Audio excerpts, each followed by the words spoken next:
بسم اللہ الرحمن الرحیم نحمده ونصلی ونسلم علی رسولہ الکریم اما بعد۔ آج کی تراویح میں سورۃ المائدہ کی تلاوت ہوئی۔ مائدہ عربی زبان میں دسترخوان کو کہا جاتا ہے۔ اس سورت کے اخیر میں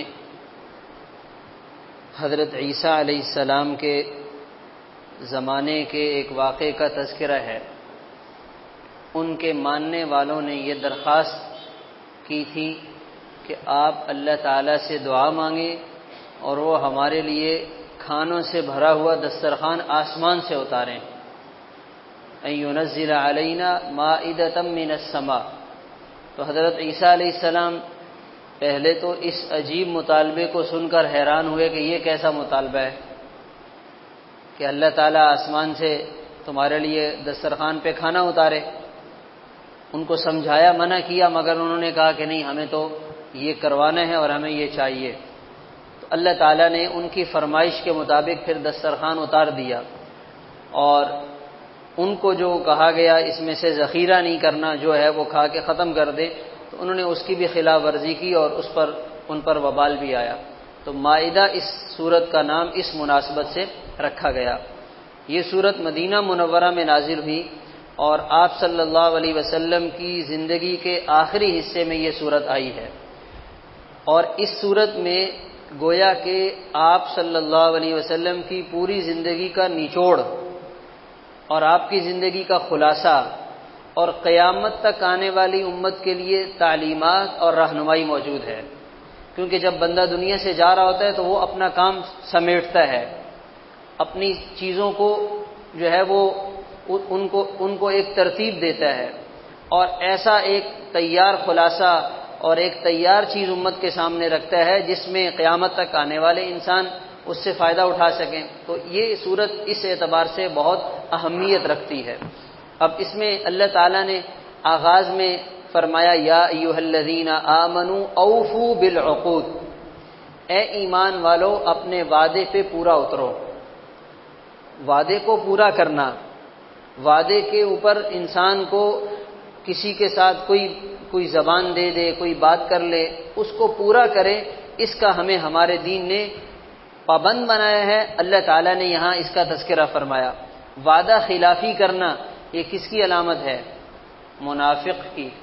ایک دفعہ ایک صحابی عبداللہ بن عمر رضی اللہ تعالیٰ عنہ غالباً، ان کی بچی کا رشتہ کسی جگہ بات چیت چل رہی تھی، اس دوران ان کی وفات کا وقت آیا اور انہیں لگا کہ شاید میں دنیا سے جانے لگا ہوں، تو انہوں نے لڑکے والوں کو بلا کر بات کو پکا کر دیا اور کہنے لگے، میں اس بات سے ڈر رہا ہوں کہ کہیں میری موت اس حال میں نہ آئے کہ میں وعدہ خلافی کے جرم کا ارتکاب کروں۔ یعنی ابھی بات چل رہی ہے، وعدہ نہیں کیا، لیکن وہ اس سے بھی ڈر رہے ہیں کہ کہیں میں وعدہ خلافی میں نہ چلا جاؤں۔ تو ہم تو پکے وعدے کر کے مگر جاتے ہیں، تو اس لیے آدمی یا تو وعدہ ہی نہ کرے، اور اگر کرے تو پھر اس کو پورا کرنے کی کوشش کرے۔ کام لینے کے لیے ہم کہتے ہیں جی آپ ہمیں کام دے دیں، ہم آپ کو 2 دن میں دے دیں گے، 1 ہفتے میں دے دیں گے۔ پتہ ہے کہ لائٹ نہیں ہوتی ہے، پہلے سے کام زیادہ ہے اور یہ کام نہیں ہو سکے گا، مگر تاکہ گاہک پکڑائی میں آ جائے، بندہ کہیں اور نہ جائے، اس لیے اس کو ٹائم دے کر اس سے جو ہے وہ اس سے کہہ دیتے ہیں، اور بعد میں پھر وہ چکروں پہ چکر لگاتا ہے اور اس کو پریشان کرتے ہیں۔ تو یاد رکھنا چاہیے ایسی روزی میں برکت نہیں ہوتی ہے۔ وعدہ خلافی کرنے والا منافق ہوتا ہے۔ تعمیرات کا کام ہو اور اس کے علاوہ آپ کسی سے بھی کوئی بھی کام کروانا چاہیں تو وعدہ خلافی یہ تو ایک عام سی بات ہے۔ اچھا، لوگ شادی کارڈ پہ لکھتے ہیں کہ اتنے بجے ایگزیکٹ کھانا شروع ہو جائے گا، 10:30 بجے، وہ اس کے ساتھ انگریزی کا کوئی خاص لفظ ہوتا ہے، مگر وہ 10:30 بجے نہیں ہوتا۔ 10:30 بجے آپ پہنچیں گے تو وہاں سناٹا ہوگا، صرف ہو سکتا ہے وہ میزبان پہنچ گیا ہو، یہ بھی اس کی مہربانی ہے کہ اگر وہ خود بھی آ گیا ہے، ورنہ تو 11 بجے کے بعد کہانی شروع ہوتی ہے۔ تو اگر آپ کو اتنا ہی ٹائم کا خیال ہے تو آپ 11 لکھ دیں، 12 بجے لکھ دیں، کوئی پولیس تو گھر پہ نہیں آئے گی کہ آپ نے کارڈ پہ 12 بجے لکھا تھا اور آپ نے اتنا دیر سے کیوں کھانا شروع کروایا، تو بھائی کوئی حرج نہیں ہے۔ تو وعدہ خلافی وہ جو ہے کیا ہے، ایک عادت بن گئی ہے۔ تو ہم کسی کے ساتھ وعدہ کریں تو ہم اپنے وعدے پہ پورا اتریں۔ لوگ پیسے لیتے ہیں، کہتے ہیں جی عید کے 1 ہفتے کے بعد آپ کو مل جائیں گے، آپ ہمیں کتنے پیسے دے دیں، بس ہمیں تھوڑی رقم چاہیے، بڑی مجبوری ہے، پھنس گئے ہیں۔ عید کے 20 دن کے بعد آپ چکر لگاتے رہے، وہ بندہ ہی نہیں آئے گا۔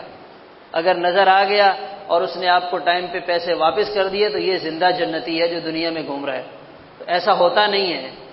لوگ پیسے لیتے ہیں اور اپنی 10 مجبوریاں رکھتے ہیں اور کہتے ہیں بس یہ پیمنٹ آئے گی عید کے بعد، مجھے میرے دوست نے دینے ہیں، وہاں سے آنا ہے، BC ڈالی ہوئی ہے، بس میں نے آپ کو جو ہے وہ ابھی آپ کو واپس کر دوں گا۔ ایسی بات کریں گے، ایسی بات کریں گے، اس کے بعد سال تو کہیں گئے ہی نہیں ہے۔ شریف آدمی ہوگا جو جلدی ٹائم پہ واپس کر دے، ورنہ یہ وعدہ خلافی عام سی بات بن گئی ہے۔ تو آپ تو جو ہے اگر کسی سے قرض لے رہے ہیں تو آپ یا تو ٹائم ہی نہ دیں، اور اگر ٹائم دے دیا تو بھائی اس کے اوپر پورا اتریں۔ تو یہ جو چیز ہے یہ ہمارے معاشرے کی بہت بڑی خرابی ہے، تو ہمیں اپنے آپ کو اس سے بچانا ہے۔ اللہ تعالیٰ نے اس لیے اس کا جو ہے وہ حکم دیا، اور ساتھ ساتھ یہ فرمایا کہ اگر تمہاری کسی کے ساتھ دشمنی چل رہی ہے تو دشمنی میں بھی کسی کے ساتھ زیادتی کرنے کی اجازت نہیں ہے۔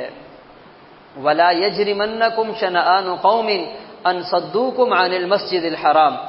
مسجد حرام سے اس وقت کافروں نے مسلمانوں کو عمرہ کرنے سے روک دیا تھا۔ یہ ایک زیادتی تھی، ایک ظلم تھا، مگر اللہ تعالیٰ نے فرمایا کہ انہوں نے تو یہ زیادتی کی ہے، تمہیں بدلے میں ان کے ساتھ زیادتی کرنے کی اجازت نہیں ہے کہ کہیں تم بدلے میں آ کر ان کے ظلم پر کہیں اور زیادہ ان کے ساتھ کوئی ایسا معاملہ کرو جس میں عداوت ہو، جس میں زیادتی کی کوئی بات ہو، تو ہم تمہیں اس سے منع کرتے ہیں۔ وَتَعَاوَنُوا عَلَى الْبِرِّ وَالتَّقْوَى، نیکی کے کاموں میں، تقوی کے کاموں میں ایک دوسرے کی مدد کیا کرو۔ وَلَا تَعَاوَنُوا عَلَى الْإِثْمِ وَالْعُدْوَانِ، گناہوں کے کاموں میں اور نافرمانی کی چیزوں میں ایک دوسرے کی مدد نہ کیا کرو۔ تو آج کل ہم دیکھ لیں ہماری دوستیاں کس قسم کے لوگوں کے ساتھ ہیں، وہ نیکی میں ہمارا ساتھ دیتے ہیں یا برائی میں ہمارا ساتھ دیتے ہیں۔ تو بھائی ہم ایک دوسرے کے ساتھ نیکی کے کاموں میں معاون بنیں، اور ہمارے وہ دوست جن کے ساتھ دوستی کرنے کی وجہ سے ہم برائی کی طرف جاتے ہیں تو پھر ہمیں پیچھے ہٹ جانا چاہیے، اس لیے کہ انسان کو بری صحبت جتنا نقصان پہنچاتی ہے اتنا اور کوئی چیز نقصان نہیں پہنچاتی۔ اگر سگریٹ پینے والوں کے ساتھ بیٹھے گا تو وہ سگریٹ پیے گا، اگر کسی اور جرم کا ارتکاب کرنے والوں کے ساتھ بیٹھے گا تو وہ جرم کرے گا۔ تو اس سے اچھا ہے کہ آدمی ایسی غلط صحبت میں اور ایسی غلط گیدرنگ میں جائے ہی نہیں، اپنے آپ کو دور رکھے۔ اور اللہ تعالیٰ نے فرمایا واتقوا اللہ ان اللہ شدید العقاب، اللہ سے ڈرتے رہو، اللہ تعالیٰ سخت پکڑ والے ہیں۔ اس کے ساتھ ساتھ شکار کے بارے میں جو ہے وہ سوالات کیے گئے کہ شکار کرنے کے لیے جو ہے وہ ہمارے لیے کیا ہدایت ہے، تو فرمایا کہ وما علمتم من الجوارح، وہ شکار کرنے والا جانور جو شکار کو پکڑے اور اس کو زخمی کر دے اور تم اسے تعلیم دو اور وہ تمہاری تعلیم لے سدھایا ہوا کتا جس کے ذریعے تم شکار کرتے ہو، اگر تم نے اللہ کا نام لے کر اس کو چھوڑا اور اس نے شکار کو پکڑ لیا اور اس میں سے خود کچھ نہیں کھایا، اپنے مالک کے لیے اس کو شکار کر کے وہیں چھوڑ دیا یا منہ میں اٹھا کے مالک کے پاس لے آیا، تو فرمایا یہ تمہارے لیے حلال ہے، تم استعمال کر سکتے ہو۔ تو اس میں علماء فرماتے ہیں کہ ایک کتا جب اسے تعلیم دی جاتی ہے اور وہ اپنے مالک کا فرما بردار بن جاتا ہے تو اس کے کیے ہوئے شکار کو اللہ تعالی حلال کر دیتے ہیں، حالانکہ وہ خود حرام ہے۔ تو جب ایک انسان اپنے حقیقی مالک کی اطاعت اور فرما برداری کرے گا تو اللہ تعالیٰ اس کی شان کو کہاں لے جائیں گے، اس کو اللہ تعالیٰ کیا مقام اور مرتبہ عطا کریں گے۔ اس لیے انسان کو اللہ کی اطاعت اور فرما برداری میں اپنی زندگی گزارنی چاہیے۔ پھر اسی طرح اہل کتاب کے کھانے کو حلال قرار دیا گیا کہ اہل کتاب کا کھانا تمہارے لیے جائز ہے، تم کھا سکتے ہو۔ اسی طرح اہل کتاب کے ساتھ شادی کرنے کی اجازت دی گئی ہے۔ تو اس میں اب یہ ہمارے سامنے مسئلہ آتا ہے کہ بھئی آیا ہم اہل کتاب کا ذبیحہ کھا سکتے ہیں یا نہیں؟ تو علماء فرماتے ہیں کہ ہمارے زمانے کے جو اہل کتاب ہیں یہ اہل کتاب نہیں ہیں، یہ صرف نام کے اہل کتاب ہیں۔ یہودی اور عیسائی جو آج کے زمانے میں ہیں یہ در حقیقت دہریے ہیں، لا مذہب ہیں، ان کا کوئی عقیدہ نہیں ہے، صرف مردم شماری میں ان کو عیسائی کہا جاتا ہے، ورنہ جیسے ایک یعنی عیسائیت کے جو رسم و رواج ہیں، جو پابندیاں ہیں، جو اصول اور ضوابط ہیں، ان پر یہ نہیں چل رہے، تو یہ اہل کتاب کہلانے کے مستحق نہیں ہے، یہ صرف نام کے اہل کتاب ہیں۔ اور اس میں بھی یہ بات ضروری ہے کہ جب یہ جانور کو ذبح کریں تو اس پر اللہ کا نام لے کر جانور کو ذبح کریں، غیر اللہ کا نام لے کر ذبح کریں گے تو وہ جانور بھی حلال نہیں ہوگا۔ اور ان کے ہاں تو اب ان چکروں میں پڑتے ہی نہیں ہیں، وہ سیدھا سیدھا مشینیں لگی ہوئی ہیں، اس پہ مرغی کو اور جانوروں کو ڈال دیتے ہیں اور وہ مشین چلتی ہے اور جانور جو ہے وہ ذبح ہو جاتا ہے اور اس کے بعد اس کو استعمال کرتے ہیں۔ تو اس کا مطلب یہ ہوگا کہ ہمیں ان کے ذبیحے میں آج کے دور میں بہت احتیاط کی ضرورت ہے۔ اگر تسلی ہو کہ یہ واقعی اہل کتاب ہے اور اس نے اللہ کا نام لے کر جانور کو ذبح کیا، مرغی کو ذبح کیا، تو اس کو کھا سکتے ہیں، ورنہ اس کے علاوہ نہیں۔ شادی کرنے کے معاملے میں سیدنا عمر رضی اللہ تعالیٰ عنہ نے اپنے دور میں مسلمانوں پر پابندی لگائی تھی کہ بھائی اہل کتاب کے ساتھ تم شادی نہ کیا کرو۔ اہل کتاب کی عورتوں سے مسلمان شادی کرنے لگے تو انہوں نے منع کر دیا۔ سیدنا عمر رضی اللہ تعالیٰ عنہ بہت صاحب رائے آدمی تھے، اللہ تعالیٰ نے انہیں بہت بصیرت عطا کی تھی، اور یہ ان کا فیصلہ اس وقت کے ماحول اور حالات کو دیکھ کر فیصلہ تھا، اور یہ درست فیصلہ تھا۔ اور اگر آج کے حالات کو حضرت عمر رضی اللہ تعالیٰ عنہ دیکھ لیتے تو 100% اور سختی سے منع کرتے۔ اب ہمارے ہاں اگر کوئی آج کسی یہودی یا عیسائی عورت سے شادی کرتا ہے تو اس کا انجام کیا ہوگا؟ اس کا انجام یہ ہوگا کہ اس کی اولاد بھی ادھر ہی چلی جائے گی۔ تو اس میں بات یہ ہے کہ پہلے تو وہ عورت واقعتاً عیسائی ہے بھی یا نہیں ہے، اپنے عقیدے اور اپنے آسمانی مذہب پر وہ عمل کر بھی رہی ہے یا نہیں، یہ پہلے تو یہ ہے کہ ان کے ہاں یہ چیزیں ختم ہو گئی ہیں، وہ تو ایک عام ایک اپنی زندگی ان کی گزر رہی ہے اور ان کے پاس ان کے آسمانی کتاب کی اور ان کی مذہب کی تعلیمات نہیں ہے۔ اور اگر کسی عورت کے پاس واقعی اس کے دین پر عمل ہوگا تو وہ اپنی اولاد کو اپنے دین پر ڈالے گی، اپنے بچوں کو اپنی طرف لے کر جائے گی، وہ اسلام کی طرف جانے نہیں دے گی۔ تو اس لیے ہمیں اس معاملے میں احتیاط کرنی چاہیے کہ ہماری شادی، ہمارا نکاح وہ مسلمانوں میں ہو، مسلمان عورتوں میں ہو۔ لوگ آج کل زیادہ تر یہ کام کس لیے کرتے ہیں کہ ہمیں وہاں کی نیشنلٹی مل جائے، ہمارا وہاں پہ روزگار ہو جائے، اس کے لیے آن لائن رابطے ہوتے ہیں، پھر جو ہے وہ نکاح ہو جاتے ہیں، پھر کہتے ہیں ہم نے ان کو مسلمان کر لیا۔ اگر واقعی مسلمان ہو جائے تو اچھی بات ہے، کوئی حرج نہیں ہے، لیکن صرف وہاں اپنے لیے روزگار بنانے کے لیے، وہاں کی نیشنلٹی حاصل کرنے کے لیے یہ کام کرنا، اپنے دین کو خطرے میں ڈالنا، یہ بالکل بھی درست نہیں ہے۔ ایک ریسرچ ہمارے سامنے آئی، وہ لوگ جو 100 سال پہلے یورپ شفٹ ہو گئے اور اپنے بچوں کے ساتھ وہاں چلے گئے، آج ان کی اولادیں 90% عیسائی بن چکی ہیں، اور جو 80 سال گئے تو ان کی تعداد اس سے تھوڑی کم ہے، جو 70 سال پہلے گئے ان کی اولاد اور تھوڑی کم ہے، جو جتنا پہلے وہاں جا چکا ہے اس کی اولادیں آج مسلمان نہیں ہیں، وہ ساری کی ساری عیسائی بن چکی ہیں۔ اچھا، ایک برازیل میں جماعت گئی تو وہاں ایک مسجد میں انہوں نے نماز پڑھی، بڑی مسجد تھی، تو مسجد کی کمیٹی کے جو صدر صاحب تھے ان سے ملاقات کی تو کوئی عرب تھے، تو پتہ چلا انہوں نے اپنی بہن کا رشتہ کسی عیسائی مرد کے ساتھ کیا ہوا ہے، ان کا جو بہنوئی ہے وہ عیسائی ہے اور وہ خود کیا ہیں، عرب ہیں اور مسلمان ہیں۔ تو ان سے کہا گیا کہ بھائی یہ آپ نے کیا ظلم کیا، یہ تو نکاح ہوتا ہی نہیں ہے۔ کہنے لگے جی ہماری مجبوری ہے، کیا کریں۔ وہاں پر کیا ماحول ہوتا ہے، یعنی شوہر وہ کیا ہے، ہندو ہے اور بیوی مسلمان ہے، مرد مسلمان ہے، عورت کون ہے، کرسچن ہے، ایسی آپس میں وہاں پہ شادیاں ہوئی ہیں، تو یہ تو شادی ہوتی نہیں ہے، تو کیسے شادی کر لیتے ہیں۔ تو انہوں نے پھر ان کو سمجھایا اور اس عیسائی کو جو ان کا بہنوئی تھا اس کو دعوت دی، پھر وہ مسلمان ہو گیا اور ان کا نکاح پھر دوبارہ پڑھایا گیا۔ تو بہرحال یہ بڑی ہی خطرے کی بات ہے، اس لیے ہمیں ان ممالک کی طرف میلان رکھنے کے بجائے اپنے ملک میں رہتے ہوئے آدمی اپنی زندگی کو بہتر بنانے کے لیے جو مناسب کوشش ہے وہ کر لے، باقی جو اللہ تعالیٰ دے، جس ذات نے وہاں رزق دینا ہے وہ ذات یہاں بھی موجود ہے، ہمیں الحمدللہ یہاں بھی مل جائے گا، تو اس لیے اس معاملے میں پریشان ہونے کی ضرورت نہیں ہے۔ پھر اس کے ساتھ ساتھ اللہ تعالیٰ نے وضو کے احکامات کا یہاں تذکرہ فرمایا اور بنی اسرائیل کا تذکرہ، حضرت موسیٰ علیہ السلام کی قوم کا تذکرہ کہ ان کو حکم دیا گیا کہ یہ فلسطین کا علاقہ ہے، جہاد کے لیے چلے جاؤ۔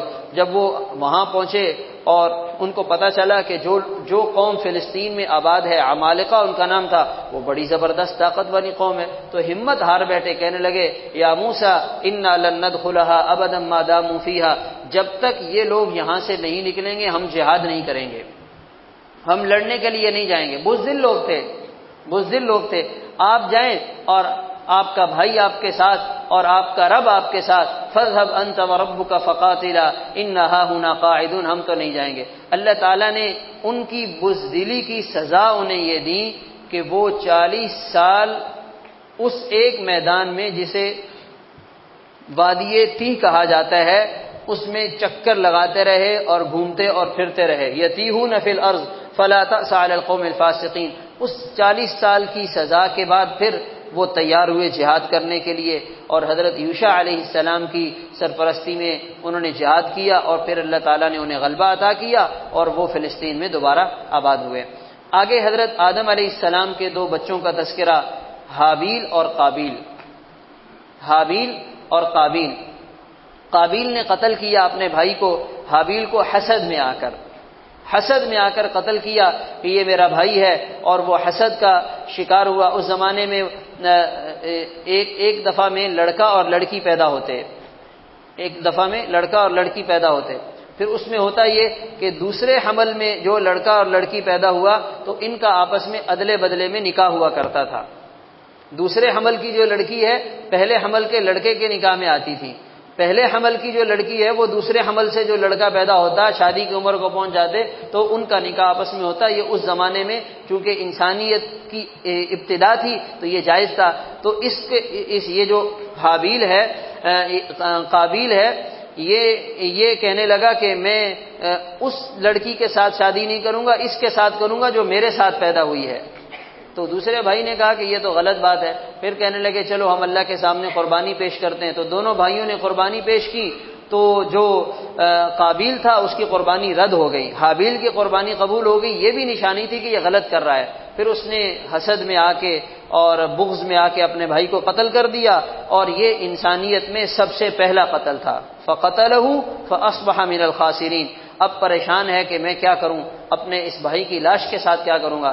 اللہ تعالیٰ نے فبعث اللہ غرابا یبحث فی الارض، ایک کوے کو بھیجا، اس نے زمین میں جو ہے وہ زمین کو کھودا اور تھوڑا سا گڑھا بنایا، دوسرے کوے کو مارا، اس میں دبا دیا۔ تو اس نے جب یہ دیکھا تو اسے سمجھ میں آیا کہ انسان کو یوں سنبھالا جاتا ہے، انسان کو یوں جو ہے وہ ٹھکانے لگایا جاتا ہے۔ تو پھر اس نے اپنے بھائی کو دفنا دیا۔ تو اس میں یہ بات بھی علماء فرماتے ہیں کہ جب انسان گناہوں کی زندگی میں پڑتا ہے تو اس کی عقل پہ پردہ آ جاتا ہے، پھر اس کو سمجھ میں نہیں آتا کہ میں کیا کر رہا ہوں، اور خاص طور پر جو جوانی کا زمانہ ہوتا ہے یہ تو بہت زیادہ خطرناک ہے۔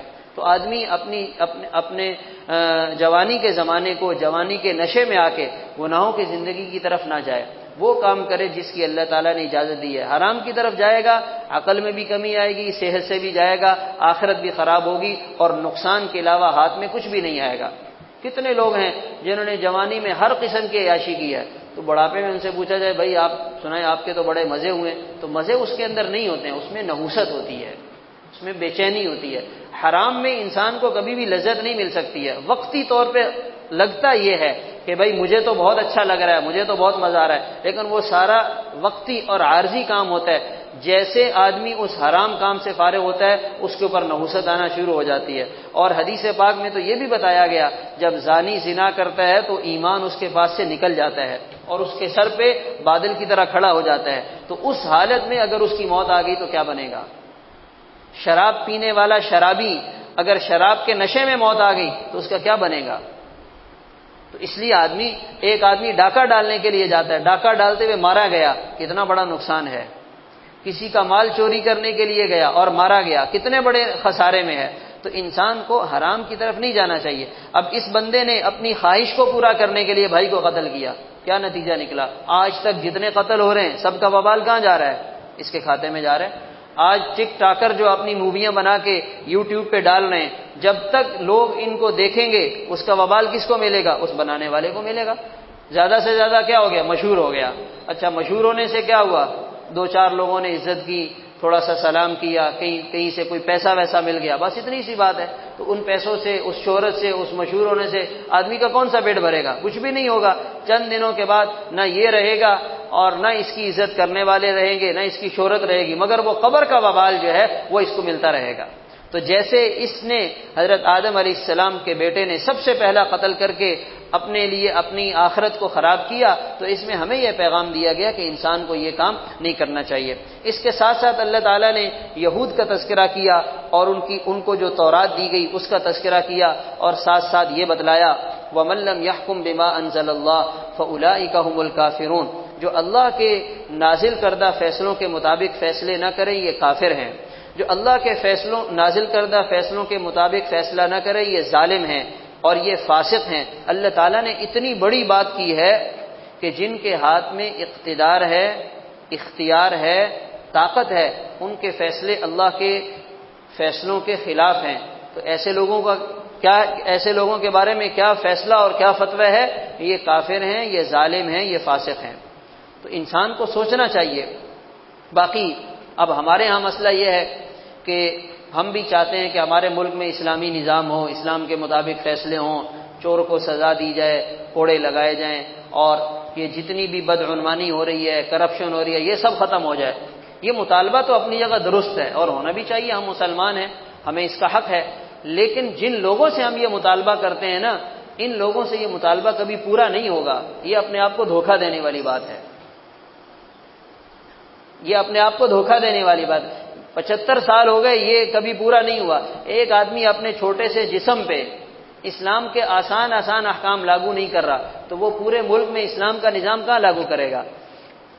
یہ اپنے آپ کو بے وقوف بنانے والی بات ہے۔ اس طبقے سے جو 75 سال سے ہم پر حکومت کر رہا ہے، قیامت آ جائے گی یہ اسلام کو نافذ نہیں کرے گا، اس لیے کہ اسلام تو وہ نافذ کرے گا جس کو اسلام سے دلچسپی ہو اور اسلام اس کی زندگی میں نظر آ رہا ہو۔ جس آدمی کی اپنی زندگی میں اسلام نہیں، ہم کہہ رہے ہیں صاحب آپ پورے ملک میں اسلام نافذ کریں گے، تو وہ کہے کہ آپ بھی کس دنیا میں رہتے ہیں۔ یہ ضرور ہے کہ وہ جب اقتدار میں آنے کے لیے کوشش کرتے ہیں تو وہ ہم سے کہہ دیتے ہیں کہ صاحب ہم یہ بھی کریں گے، لیکن ہونا نہ آج تک ایسا ہوا ہے نہ قیامت تک ایسا ہوگا، جب تک یہی والا طبقہ چلتا رہے گا۔ ہاں کوئی مسلمان ہو، پکا مسلمان ہو، مومن ہو، اور اس کی زندگی میں اسلام نظر آئے اور وہ با اختیار بن کر آئے۔ یہاں تو کسی کے پاس اختیار ہی نہیں ہے، ایک آدمی 10 جگہوں سے بندھا ہوا ہے، دوسرا آدمی 10 جگہوں پہ پھنسا ہوا ہے، اس کو ایک قرارداد پاس کرنے کے لیے پتہ نہیں کہاں سے منظوری لینی پڑتی ہے۔ اب غزہ کے مسلمانوں کے ساتھ کتنا بڑا ظلم ہو رہا ہے، اب اس قرارداد کو پاس کرنے کے لیے بھی وہ پارلیمنٹ میں پتہ نہیں کتنا زور لگانا پڑتا ہے، اور اس پر بھی سب کا اتفاق نہیں ہوتا، کوئی کہتا ہے صحیح ہے، کوئی کہتا ہے نہیں بھائی ہمارا یہ کام ہی نہیں ہے۔ تو جہاں یہ والا ماحول بنا ہوا ہو، اس ماحول میں ہم سیدھے سادے لوگ ان سے یہ توقع رکھیں کہ یہ اسلام کو نافذ کریں گے، اس سے بڑی سادگی کیا ہو سکتی ہے؟ اس سے بڑا جو ہے وہ مذاق کیا ہو سکتا ہے کہ بھائی آپ پاکستان میں اسلام نافذ کرو، یہ لوگ اسلام نافذ نہیں کریں گے۔ اگر آپ نے اسلام نافذ کرنا ہے تو خود اپنے اوپر اسلام نافذ کریں، یہ ہو سکتا ہے۔ جتنا بس چلتا ہے، جو سبزی والا ہے، جو دکان والا ہے، جو کارخانے والا ہے، جو فیکٹری والا ہے، وہ اپنے اوپر اپنی فیکٹری میں، اپنے کارخانے میں، اپنے دفتر میں خود اسلام نافذ کرے، بس یہ ممکن ہے۔ باقی اوپر کی سطح کی جو باتیں ہیں نہ ہمارے بس میں ہیں اور نہ یہ لوگ کریں گے۔ ہاں اللہ تعالیٰ نے اس کائنات کے نظام میں عالمی سطح پر کوئی انقلاب برپا کیا تو پھر وہ الگ بات ہے، پھر نہ پاکستان ہوگا، نہ امریکہ ہوگا، نہ فرانس ہوگا، نہ جرمنی ہوگا، پھر تو پورا نظام ہی بدل جائے گا۔ مشرق، مغرب، شمال اور جنوب ایک ہو جائیں گے، پوری دنیا میں ہلچل مچے گی اور دنیا کا نیا نقشہ بنے گا، اور اس نئے نقشے میں نئے ملک ہوں گے، نئی دنیا ہوگی، نئی چیزیں ہوں گی، پھر یہ سارا نظام ختم ہو جائے گا۔ تو وہ تو پھر ایک بڑی جو ہے وہ عالمی سطح کی کوئی انقلابی تحریک برپا ہوگی جس سے اس پورے دنیا کے نظام میں تبدیلی آئے گی۔ تو بہرحال اللہ تعالیٰ نے یہ اس صورت میں یہ بات اس لیے ذکر کی ہے کہ قیامت تک آنے والے مسلمانوں کو پتہ چل جائے کہ تمہارے فیصلوں کی بنیاد کیا ہونی چاہیے، تم نے کن بنیادوں پہ فیصلے کرنے ہیں۔ پھر اللہ تعالیٰ نے اسی صورت میں یہ حکم بھی فرمایا لا تتخذوا اليهود والنصارى اولیاء، یہود و نصارہ سے دوستی مت کرو۔ اب ہمارا تو اس کے بغیر گزارا ہی نہیں ہے، ہماری تو حکومت اس کے بغیر بنتی ہی نہیں ہے۔